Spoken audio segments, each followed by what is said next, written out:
ओम शांति। आज ये बहुत ही खुशी की बात है कि मैं शिमला दौरे पर आया हुआ था। यहाँ पर कुछ मेरे लेक्चर शिमला यूनिवर्सिटी में थे और कुछ वीआईपी से मीटिंग थी। आज गवर्नर हाउस भी गए थे, लेकिन आज एक वीवीआईपी से भी हमारी मीटिंग रखी हुई थी। और वो वीवीआईपी कौन है? सारे जगत प्रसिद्ध अरुणोदय हम सब के बीच में है। अरुणोदय, आपका बहुत बहुत स्वागत है हमारे ज्ञान मान सरोवर चैनल पर। जी ओम शांति। ओम शांति। तो ये खुशी की बात है, मुझे पता लगा, मैंने सोचा हुआ था 6-8 महीना पहले से, जब से आपको देखा कि आपको मिलना है, परंतु आज पता लगा शिमला में नहीं, आप वग्गी विलेज में हैं। तो हम उस विलेज में, आपके विलेज पहुंचे हैं। आप बहुत अच्छा, आपका भवन, वेरी पॉजिटिव वाइब्रेशन। आज ये भक्ति कर रहे थे नवरात्रों की मंदिर में, और हारमोनियम बजा के खूब मस्त थे भक्ति करने में। तो मम्मी पापा इसे लेके आए। देखो संस्कार, कहते 4 दिन पूजा चलेगी, मैं करूँगा। और इनके मम्मी जी हमारे सामने ममता पाल शर्मा, जो हमें मिलाने के निमित्त बनी, और इनके पिता श्री जगदीश शर्मा जी, और दादाजी करमदास शर्मा, और पीछे उनकी दादी जी दासी शर्मा जी, सब बैठे हैं। भैया विश्राम कर रहे हैं, अभ्योदय। तो अब हम अरुणोदय से कुछ चिट चैट करेंगे, बड़ी इम्पोर्टेंट। अरुणोदय, तूने इतने बड़े लेवल पे जा पहुंचा केबीसी, जी तो हमें थोड़ा बता तो सही, इसके कितना आपको बड़ी मेहनत करनी पड़ी होगी, या तुम्हें बस भगवान ने ही पहुंचा दिया? बड़ी खुशी हुई होगी कि सारा विश्व आपको देख रहा था। जी उसके विषय में कि तुम कैसे वहाँ तक पहुँचे और ये अचीवमेंट कैसे की, वो बताइए। तो फर्स्ट ऑफ ऑल तो ये बात है कि मैं जो है बहुत समय से ट्राई कर रहा था। मेरा बचपन का सपना था कि केबीसी में जाऊंगा, बच्चन सर से मिलूंगा। मेरा बड़ा मन था, बहुत मन था कि मैं जाऊंगा जाऊंगा, बहुत पॉजिटिव एनर्जी थी। तो लेकिन उस समय जी मेरी जो एज थी वो एलिजिबल नहीं थी केबीसी के लिए। तो इन 2021 मेरी एज एलिजिबल हो गई, और मैंने केबीसी के लिए पहला जो हमारा राउंड था, ऑनलाइन राउंड था एक, उसमें 3 और 4 क्वेश्चंस थे। मैंने उसके आंसर दिए। तो I think 10 crore students were giving oh, 10 crore. The test. Okay. उनमें से अब क्योंकि आप जब सबमिट करोगे उसके भी आंसर्स होते हैं, उसके भी मार्क्स होते हैं। तो जो आपको पहले आपको जल्दी सबमिट करना होता है, तो एक टाइम दिया जाता था, कुछ सर्टेन टाइम आपको उसमें ही करना होता था अपना सबमिट आंसर। तो उनमें से 10 करोड़ में से 5 करोड़ स्टूडेंट्स आगे चले गए, क्योंकि बाकी स्टूडेंट्स थोड़ी लेट हो गए, कि आंसर्स गलत हो गए। अब आता दूसरा राउंड हमारा, तो वो भी ऑनलाइन था। It was an rapid fire. तो वहाँ पर 20 क्वेश्चंस थे, हर क्वेश्चन के लिए 20 सेकेंड्स। और जो आपने देखा होगा कभी कभार, जो केबीसी में जो वो सूची है जी, 12 वो उनकी अलग अलग टॉपिक्स की, उन टॉपिक्स से हमसे पूछा जाता था। तो कुछ तो हमारे सिलेबस में भी नहीं थे, लेकिन फिर भी जो हमारा पुराना नॉलेज थी, जो ऐसी जनरल नॉलेज थी, उसके बेसिस पर हम आगे चले गए। अब आया जी एक ऐसा राउंड, एक ग्राउंड ऑडिशन था, बम्बई जाना था उसके लिए। तो उस समय आई फील कुछ 10 करोड़ में से फिर कितने बचे दूसरे राउंड में? दूसरे राउंड में सर 5 करोड़, और उसके बाद sir I feel 7,000 students were there. 7। But sir ये सुनने की बात है कि उनमें से 1000 स्टूडेंट्स ऐसे थे, कुछ ऐसे थे जिनके पेरेंट्स अफोर्ड नहीं कर सकते थे मुंबई आना और वापस जाना, क्योंकि तब वो अपने पैसे पर था सर। तो कुछ आ नहीं पाए, कुछ के अंदर नेगेटिव एनर्जी भरी थी। उन्होंने बोला कि तुम्हारा कहाँ होना है इतने 7,000 बच्चों में से, यहाँ तक पहुँच गए, बस बहुत बड़ी बात है, बस बहुत हो गया, अब हम नहीं अफोर्ड कर सकते कि जी 30,000 आने जाने के देना। तो 1000 स्टूडेंट्स वहाँ आए ही नहीं। तो अब जो बाकी बच्चे थे उनको अलग अलग क्लासेस में डिवाइड किया गया हम बच्चों को। तो जो हमारा था वो एक बम्बई के एक स्कूल में था। तो हम गए वहाँ पे ऑडिशन। तो पहले हमारा एक टेस्ट हुआ, एग्ज़ाम जैसा है। तो वहाँ में क्वेश्चन पेपर थी, एक आंसर शीट थी। तो 20 मिनट्स का टाइम था, 20 क्वेश्चंस के हमें राइट आंसर देने थे। तो उसके मार्क्स तो कभी रिवील नहीं किए कि कितने आए थे। तो ऐसा हुआ, तो अब हमने किया, वो भी लिख के हम चले गए।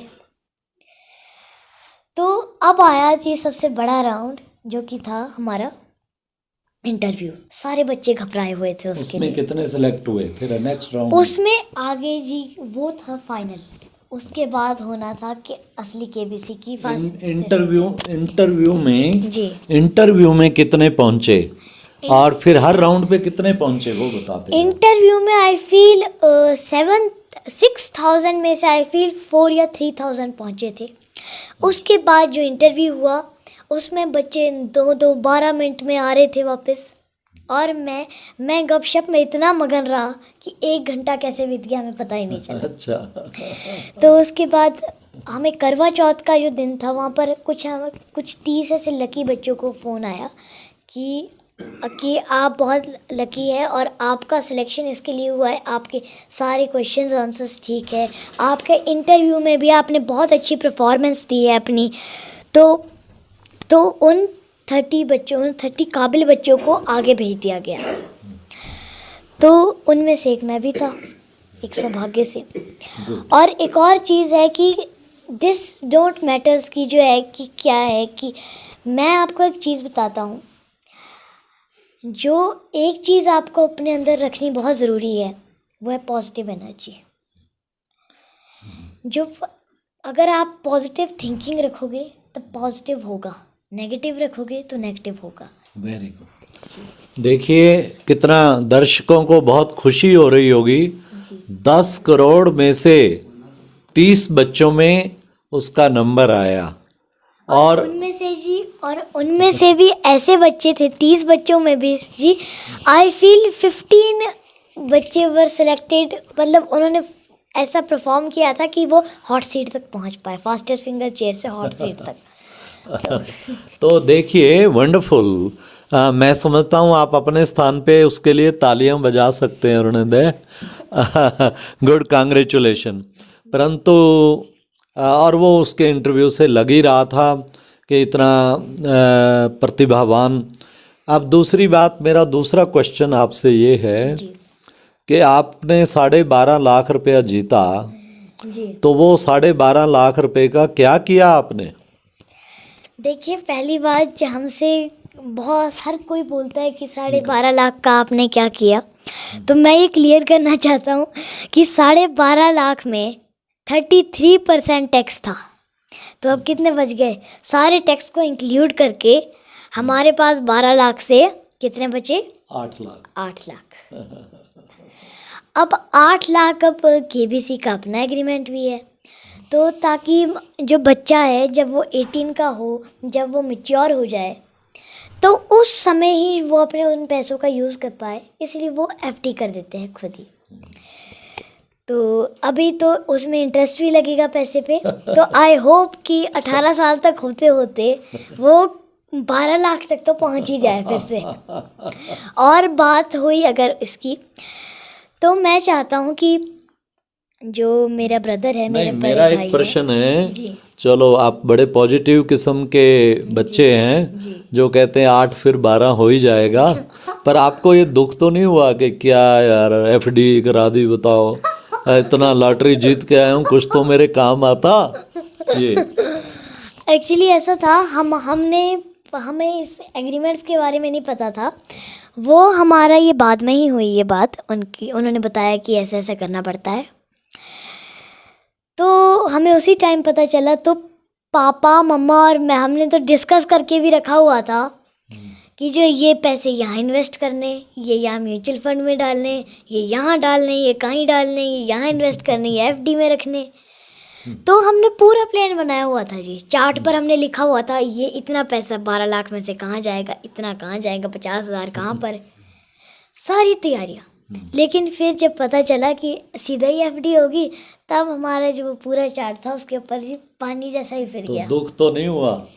चलिए जी, अब ऐसा है जी, वर्तमान और भूत की बातों के ऊपर कोसने से ना जी हम भविष्य में आगे नहीं बढ़ सकते। वेरी गुड, वेरी है ना गुड, जी? Very good. ये बात। बहुत सुंदर, बहुत सुंदर।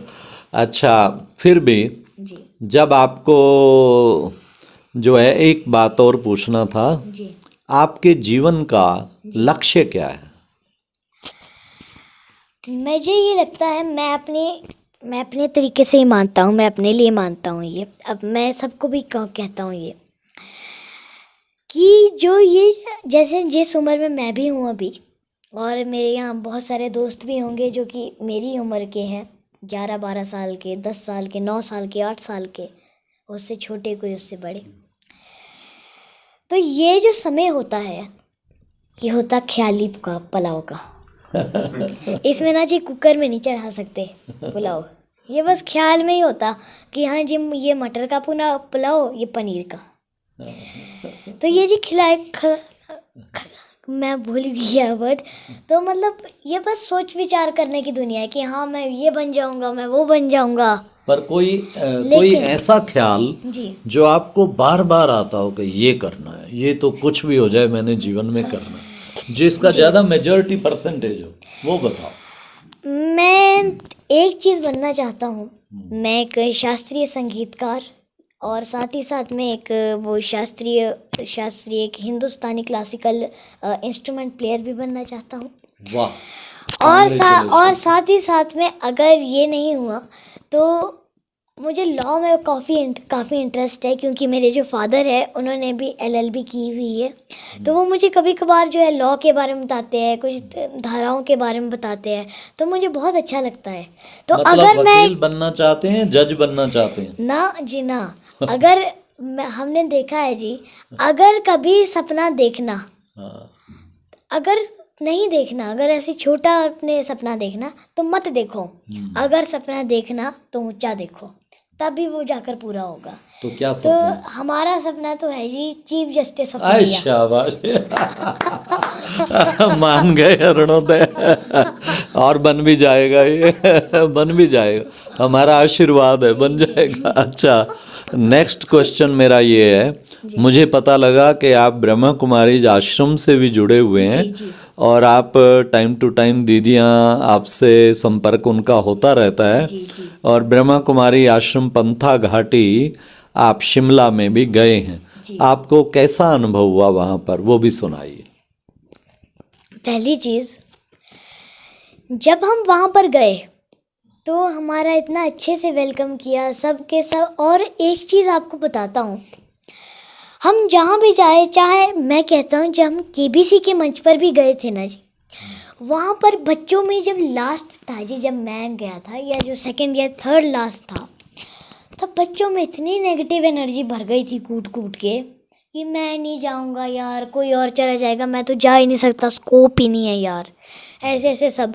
मैं फिरता था जी सबको पॉजिटिव एनर्जियाँ देने कि या तो मैं जाऊँगा या तुम जाओगे। यहाँ तक पहुँच गए, बहुत बड़ी बात है, TV पर आ रही हो, इंटरनेशनल TV पे तुम दिखोगे, इसी बात का तो शुक्र करो। फिर उसके बाद जब मेरा हुआ, तब सारे बच्चों ने ऐसा बोला, वाह हमको ज्ञान बांटने वाला ही खुद लूट कर चला गया सब। तो ऐसा।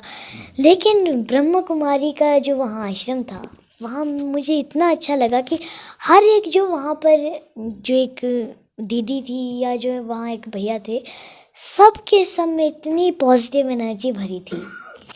वो उस जगह के अलावा मैंने कहीं इतनी अच्छी पॉजिटिव एनर्जी नहीं देखी। वहाँ पर सब आराम से, हर जेंडर, हर एज, हर ग्रुप, सबके लोग बैठे हुए थे वहाँ पर, सबके साथ इंटरेक्शन हुआ हमारा अच्छे से। तो बहुत कुछ नया नया सीखने को मिला।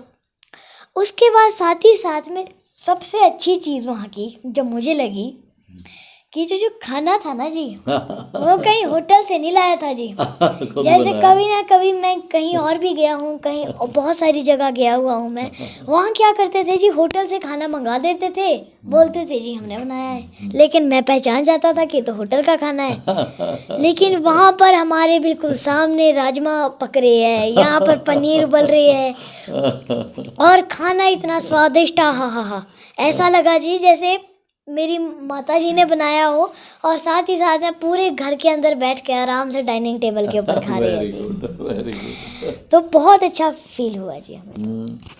कुछ आपको आध्यात्मिक ज्ञान की कोई बात जो अच्छी लगी हो वो थोड़ा बताओ। जी, एक चीज़ जो वहाँ पर हमने सीखी, ब्रह्मा कुमारी जो है वो एक चीज़ सिखाना चाहता है अलग अलग तरीक़ों से।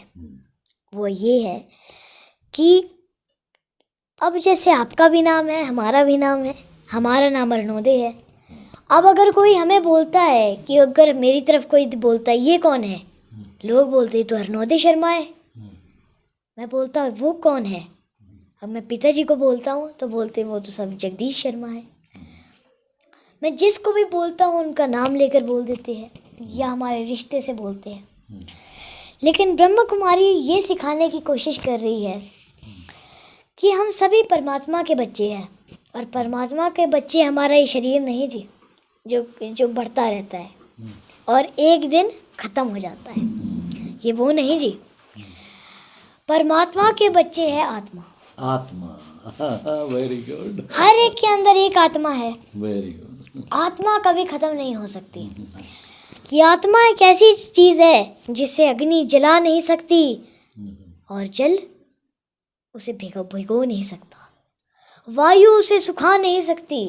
कृष्ण भगवान ने एक चीज़ बोली कि तुम लोगों को आम मानुष इसलिए बोला जाता है क्योंकि तुम्हारी आत्मा को याद नहीं कि उसके पिछले जन्म में क्या हुआ, उसने पिछले शरीर में क्या किया। लेकिन परमात्मा उसे कहते हैं जिसको पता है कि भविष्य में किसकी आत्मा क्या सुख करेगी और आज वर्तमान में क्या कर रही है। अच्छा, लास्ट क्वेश्चन है कि मुझे पता लगा है कि आप माउंट आबू में जा रहे हैं, ब्रह्मा कुमारीज हेडक्वार्टर पे। वो कब जा रहे हैं और क्या प्लान है आपका? वो तो क्योंकि धरती पे स्वर्ग है, आप झूम उठेंगे।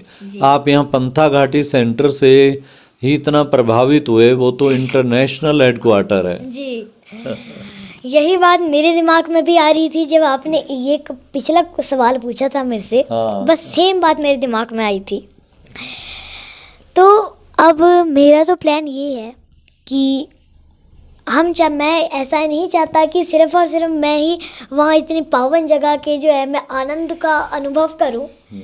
मैं चाहता हूँ कि जो हमारा पूरा परिवार है, जो हमारा पूरा मैत्रिक और पैतृक परिवार है, सब हमारे साथ चले। जैसे मैं चाहता हूँ कि जैसे एग्ज़ाम ख़त्म हो जाए तो ये तो छुट्टियाँ ही है, तो अगर कोई उसके बाद फेस्टिवल्स, लोहड़ी वगैरह की छुट्टियाँ मिलती है तो मैं तो चाहूँगा कि मेरे माता पिता, मेरे दादा दादी, मेरे बड़े भाई और मेरे जो ताया ताई है, मेरे जो नाना नानी है, मेरे मामा मामी हैं, मेरे मासा मौसा है, सब के सब हमारे साथ जनवरी में। हाँ जी, जनवरी में जा, जनवरी का अभी समय तो हमने निर्धारित नहीं किया है जी, पर जाना है जल्दी। लेकिन जाएंगे तो जाएंगे जी, वेरी गुड, क्योंकि जाना तो जाना है जी ऐसी पावन जगह पर। Thank you Arunoday. जी। आज आपने बहुत अच्छा सुनाया और सबको खुश किया। जी। बहुत बहुत धन्यवाद। सभी दर्शकों को देखो कितनी आध्यात्मिक वृत्ति वाली आत्मा है, तो आप सब भी प्रेरणा लेके, इन्होंने तो संकल्प कर ही लिया है, माउंट आबू में प्यारे बाबा की गोद में सब पहुंचेंगे, सारा परिवार, और बाबा के बच्चे बनेंगे। Thank you. ओम शांति अरुणोदय। ओम शांति।